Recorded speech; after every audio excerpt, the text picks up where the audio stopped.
Charts are the best visual storytelling tools that can help your audience understand trends, patterns, and perspectives. Whether it's your quarterly profits or sales numbers, charts can help you tell your story in a clear and engaging way. Gramex charts are plug-and-play visualization that can be used by anyone. Here is a demo to get you started. You can filter charts by name or navigate through different chart categories and select what works best for your data. Let's click a chart and see how to use it. You can edit chart parameters on the top right. For example, height, width, toggling axis text. You can edit any value to update the chart. In this example, we edited the amount column to a different value, which updates the first bar.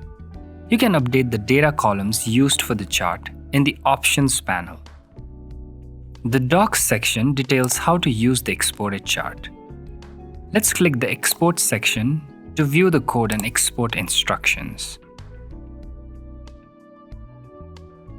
Next, let's look at the Chart Picker tool. Chart Picker recommends charts based on input data and its data types. It accepts a Google spreadsheet URL and recommends appropriate charts. Clicking on a recommendation will take you to that chart. The flowchart on the right guides you based on the analysis type. There you have it, a simple and elegant way to present your data with minimal effort. Just plug in your data, change configurations accordingly to your preferences, and you are good to go. Want to know more? Want us to help you set up Gramex charts? Reach out to us. Thank you.